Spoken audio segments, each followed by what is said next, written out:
En cadena de televisión, el presidente formuló un anuncio para la recuperación de la economía paralizada por la pandemia y en crisis por el desgobierno. Escuchemos. Hemos realizado varias conversaciones con los economistas más serios del Ecuador. Ellos son quienes desde un sólido conocimiento y sobre todo desde la experiencia de haber vivido en carne propia cómo sortear una crisis, han apoyado nuestro programa económico. Lo hicieron siempre con bajo perfil, únicamente por su interés por la patria.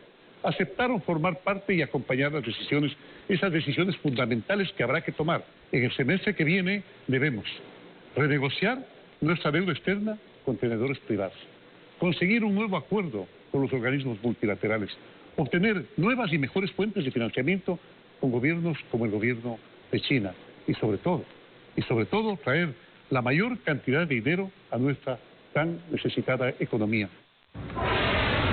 Augusto de la Torre, asesor económico del presidente, bienvenido a Contacto Directo. ¿Cómo le va? ¿Qué tal, Stephanie? Gracias por la invitación. Buenos días también. En las prioridades para lo que queda de este año está la deuda externa y mientras los gobiernos siguen abusando o necesitando de más deuda, esas prioridades están conectadas con la capacidad de pago que tiene el Ecuador, que hace crecer el riesgo país. Si hay necesidad de mejorar ese perfil, ¿cuál debería ser la meta para alcanzar financiamiento en mejores condiciones?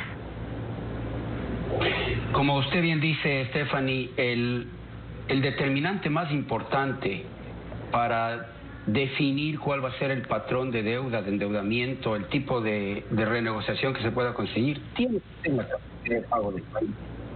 Ahora, es más fácil expresar y enunciar capacidad de pago que calcularla, porque está sujeta a gran incertidumbre. La capacidad de pago de deuda del país depende de lo que pase con la economía en los siguientes 4, 5, 6 años. Y no sabemos la velocidad a la cual la economía va a poder recuperarse, lo cual a su vez depende también de lo que se puede hacer ahora en el frente de la renegociación de deuda externa y en el frente de la política pública a fin de destrabar las dificultades que la economía encuentra ahora como consecuencia del COVID. Pero me parece que en general en la negociación de la deuda externa este criterio de la capacidad de pago del país, el esfuerzo de entender cómo va a moverse la capacidad del país, tiene que ser el que determine lo que el Ecuador pida en cuanto a alivio en su servicio de deuda. Pero la prioridad del presidente es, en definitiva, aumentar la deuda, obteniendo más recursos de la deuda bilateral y de la deuda multilateral. Y en ese caso, mejorar el perfil de la deuda y la capacidad de pago del Ecuador es una tarea compleja que pues no se va a agotar solo obteniendo más plazo o mejores tasas de interés, sino gastando menos. Usted ha hecho sus propuestas, ¿el gobierno está dispuesto a hacerlo? Yo creo que uno de los problemas políticos más grandes que tiene el gobierno, que como todos sabemos es un gobierno débil, porque no tiene la mayoría en el Congreso y su popularidad es baja, sin duda creo que la tarea política más difícil es reducir el gasto, porque la reducción del gasto requiere del entendimiento de la sociedad. Mire usted, por ejemplo, hay este debate de que se le acusa al ministro de no haber podido pagar todo el presupuesto ofrecido al sector de educación. Pero el ministro no puede pagar porque no hay dólares. Entonces, el hecho de enjuiciarle no necesariamente te da más dólares. Vendrá otro ministro que tendrá que decir lo mismo. Entonces, ahí detrás de este problema no es una cosa legal, es un tema de la disponibilidad de dólares. Frente a esa caída en la disponibilidad de dólares, porque el ingreso del fisco se ha caído a casi la mitad, digamos, como consecuencia del confinamiento, la sociedad tiene que aceptar que el fisco tiene que reducir su gasto. ¿Y dónde reduces el gasto? Lo reduces en los sueldos a los servidores públicos. Y ya no hay dónde reducir más de la inversión pública. No lo puedes reducir en todo lo que tiene que ver con la emergencia médica y alimentaria, porque esas son grandes prioridades.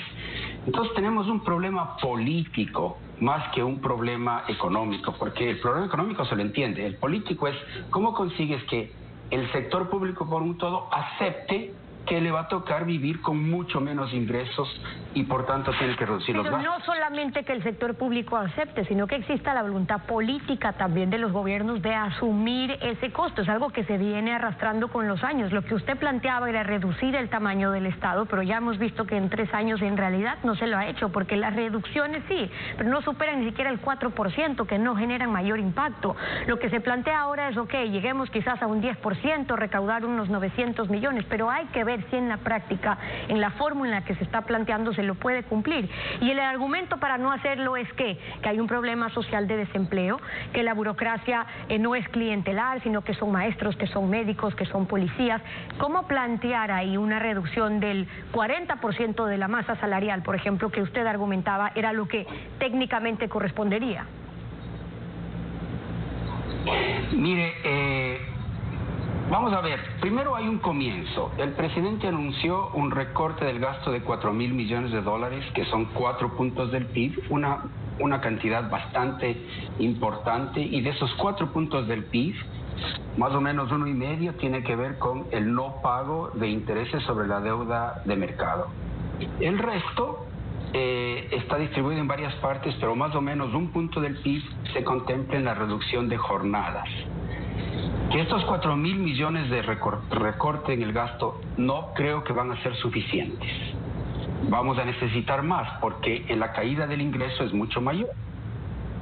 ¿En dónde más se puede recortar en una situación tan complicada como la que estamos? Me parece a mí que no hay muchos lugares de recortar y la nómina sigue siendo el candidato, por así decirlo, para el recorte más importante. Y hasta ahora no se ha podido, por ejemplo, viabilizar un recorte de sueldos. Ese podría ser un camino. Entonces, como se han pegado con barreras políticas, lo que hay hasta ahora son recortes temporales de jornadas. Yo me temo que tal vez eso no va a ser suficiente, pero parece que no hay suficiente entendimiento para que el gobierno pueda empujar políticamente una necesidad que es económica.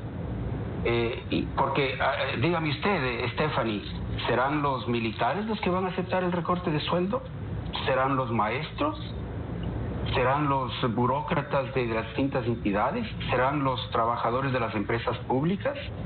El gobierno en su interior tiene que tramitar políticamente. Y en ese interior, ¿dónde justamente estaría el margen donde todavía puede haber recortes? Y esto pregunto por qué. Porque si hablan de, pongamos 8.500, 9.000 millones de dólares que gasta el gobierno en sueldos, y ya han anunciado que 7.000 por lo menos se va en aquellos lugares donde no pueden hacer recortes, o sectores más bien, si hablamos de la salud, de la educación, de los maestros, incluso la reducción que están planteando, ¿se podrá hacer en ese monto restante de lo que quedaría para poder reducir? Allá hay más de 100.000 servidores públicos con contratos temporales. ¿Qué se está sugiriendo hacer al respecto? Me refiero desde el Consejo, donde sí podría haber un margen para mayores reducciones. Mire, en parte del tamaño de la reducción va a depender también de cuánto se puede conseguir de dinero en el exterior. Y el dinero que el gobierno gestiona en el exterior va a tener que tener 2 propósitos. El uno, el financiar la brecha fiscal, que tiene que reducirse para que no se lleve mucho de esos recursos externos. Y el segundo, el armar un gran programa de apoyo crediticio para la economía privada. Y esto quiere decir para fortalecer las fuentes de empleo y la recuperación de la economía. Entonces tenemos una especie de pelea entre 2 objetivos, porque cada dólar que viene de afuera tiene que dividir entre el dólar que financia el fisco y el dólar que financia el apoyo crediticio para las empresas y para el empleo. A más de los dólares que ya están identificados para la emergencia humanitaria y de salud, que son, digamos, la prioridad número 1. Ahora, dado esto, algunos países que se han visto ante esta inminente necesidad de recortar el gasto porque no pueden imprimir dólares, como por ejemplo lo hizo Latvia, lo hizo España, lo hizo Portugal, lo que han hecho en algunos momentos, cuando ya llegó el punto a la decisión política máxima, es simplemente recortar los sueldos del sector público en un cierto porcentaje. Eso hasta ahora en el Ecuador no ha sido políticamente viable. Estoy seguro que al gobierno se le ha ocurrido esa idea, y estoy seguro que en algunas discusiones del gabinete se ha propuesto esta idea, pero lo que veo es que no se ha encontrado la viabilidad política para ella. Ahora, usted decía que también dependerá de cuánto logremos obtener, digamos, en financiamiento. Sabemos que la deuda con la banca multilateral, por ejemplo, de desarrollo, no se renegocia, pero sí podría aumentar. ¿Debería darse por descontado o hay que hacer todavía méritos ante el Fondo Monetario Internacional para acceder a más? A ver, lo más importante acordarse es que uno tiene que renegociar la deuda en donde no puede conseguir dinero, y este es en el mercado privado y la deuda del mercado. Esa es la deuda que hay que renegociar, hay que tratar de reducir el peso lo que más se pueda. Pero las deudas bilaterales y multilaterales tú no las renegocias porque esas son fuentes de financiamiento. Entonces tú no le dejas de pagar al acreedor que te va a dar más dinero. Entonces nos toca trabajar muy duro con los multilaterales y en particular con el Fondo Monetario, y con los bilaterales y en particular con China. Con el Fondo Monetario hay que buscar el acceso mayor posible que el Fondo Monetario está ofreciendo a los países miembros. Para ello, el Ecuador tiene que acordar en un programa macroeconómico que le restaure que le recupere la economía y le restaure su viabilidad fiscal. Esta negociación va a ser difícil, pero el Ecuador tiene que aspirar al máximo posible de esa fuente, porque el Fondo Monetario tiende a ser el desembolso que te abre otros desembolsos. Mientras mayor el acceso a los recursos del Fondo Monetario, mayor será el acceso al Banco Mundial, al BID, a la CAF, porque estos son bancos de desarrollo internacional que operan en consonancia con el ritmo que está fijando el Fondo Monetario. Yo creo que el Fondo Monetario, desde un punto de vista internacional, tiene muchísima presión para aumentar los recursos que va a transferir y para expandir los accesos. Ojalá el Ecuador pueda posicionarse apropiadamente para estar entre los países que son reconocidos como de los países que más necesidad tienen de asistencia, y que en segundo término son los países que están ayudándose a sí mismos. Entonces hay esta dinámica que también el país tiene que entender. Y mientras más nos ayudemos a nosotros mismos, a través de reformas legales, a través de fiscales, a través de iniciativas humanitarias en favor de la gente más necesitada, a través del manejo del problema de salud más eficiente, a través de mejoras en los esfuerzos de reducir la corrupción. Todas estas cosas le dan al país una buena imagen para solicitar más recursos. Ahora, y en busca de esos más recursos, el presidente, al mencionar a quienes estaban integrando el Consejo, resaltaba la experiencia que tenían también en haber vivido en carne propia cómo sortear unas crisis. Y aquí tenemos en otras crisis de deuda algunos antecedentes. Terminaron en los 80, por ejemplo, con los famosos bonos Brady, luego quienes no quisieron pagar, luego los compromisos justamente para ese pago, la intervención del Tesoro de Estados Unidos. Usted tuvo experiencia también como presidente del Banco Central, entonces con lo que me está diciendo, ¿cree que sí hay posibilidades y un camino para insistir para la actual crisis en una solución global con la Reserva Federal? Mire, la Reserva Federal hasta el momento no se ha interesado en los países emergentes. Me parece que ese es un gran vacío que todavía hay que llenar. A mí me parece que tanto la Reserva Federal como el Banco Europeo, el Banco Central Europeo, tarde o temprano van a tener que no solo pensar en los países para los cuales ellos sirven, sino también pensar cómo sus facilidades de expansión crediticia que están armando ahora se pueden también proliferar hacia los países emergentes. Ese es un gran desafío internacional. Por el momento, los recursos para el Ecuador están concentrados en los multilaterales y en los países amigos, en el lado fiscal de los países amigos, no todavía en el lado de los bancos centrales de los países amigos. Pero en efecto, nosotros vamos a necesitar del orden de 5 a 6 mil millones de dólares por año mientras dure esta situación, y esas son cantidades enormes de dinero que hay que conseguir de estas instituciones. que no alivia con lo que se pueda conseguir en un mes o en el próximo mes. Ahora, la diferencia está cuando hay un interés de la Reserva Federal, porque la deuda que tienen los países también es con los propios bancos estadounidenses, que en este caso, a diferencia de lo que se ha dado en ocasiones anteriores, es distinto, porque estamos endeudados mucho más con la China, pero y ahí respondería también los intereses que puede tener Estados Unidos. Ahora, se ha iniciado la renegociación de la deuda bilateral con los tenedores de bonos soberanos. Los tenedores del Ecuador son inversionistas que especulan en el mercado, invierten en bonos de alto rendimiento, pero también de alto riesgo país, y eso podría facilitar que acepten un reperfilamiento o que les asegure pues recuperar las ganancias de su inversión. ¿Cómo está sugiriendo usted que se dé esa renegociación? Y pregunto porque de eso dependerá que tengamos que comprometer más o no para el pago de deuda en un año sumamente difícil. Así es. Mire, mucho va a depender de cuál sea la actitud que tiene el Fondo Monetario. A mí me parece que al Fondo Monetario le interesa que la renegociación de deuda le dé el mayor alivio posible para el país por la siguiente razón. Porque al Fondo Monetario no le interesa que los desembolsos que él va a dar al Ecuador entren por una puerta y salgan por la otra para pagar a los acreedores privados. Eso no tiene sentido. El Fondo Monetario quiere dar recursos para que esos recursos sean utilizados para regenerar el tejido económico y la viabilidad fiscal de los países. Entonces, al Fondo Monetario no le interesa que el dinero entre por una ventana y salga por la otra en pagos de deuda a los acreedores privados. ¿Qué tanto el Fondo Monetario desarrolla esta tesis? El Fondo Monetario está, digamos, empoderado por sus reglamentos internos. Eso dice la política actual del Fondo Monetario.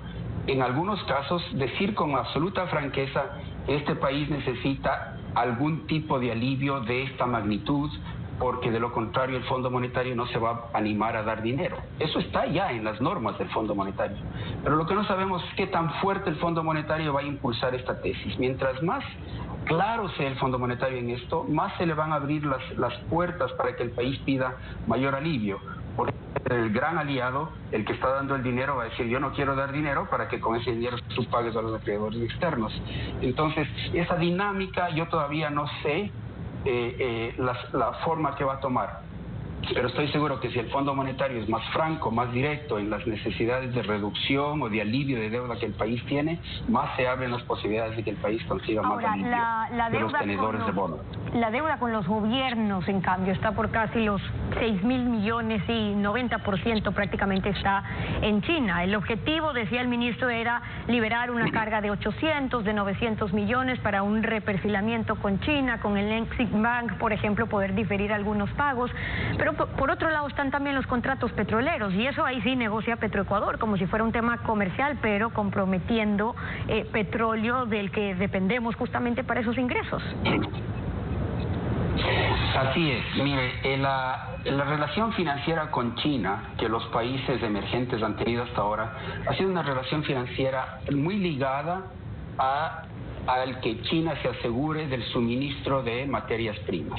Entonces China en general en todo el mundo ha dado financiamientos de este tipo. Yo te doy tanto de dinero, pero a cambio de eso quiero asegurarme el suministro de petróleo o de cobre o de minerales o de lo que fuese. Entonces, hasta ahora la filosofía china de relacionamiento financiero con los países ha sido ligarla a proyectos extractivos que le aseguren a China el suministro de esas materias primas.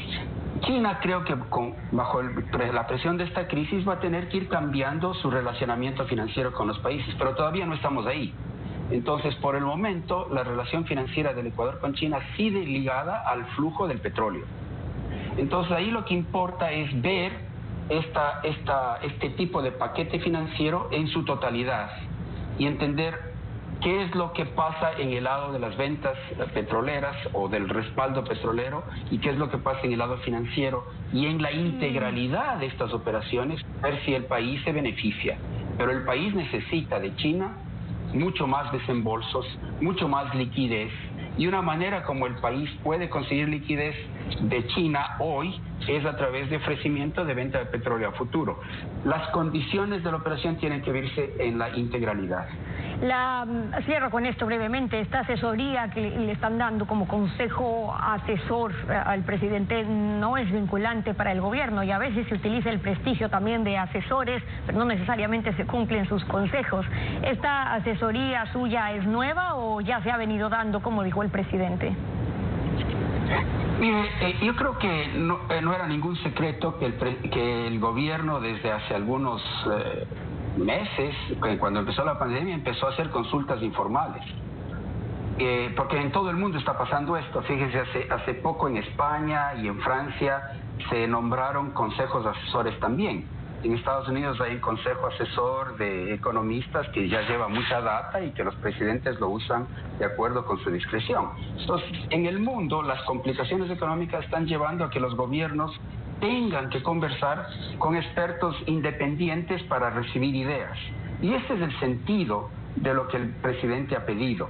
Nos ha pedido a algunos ecuatorianos que estemos dispuestos a dar nuestras ideas con absoluta libertad.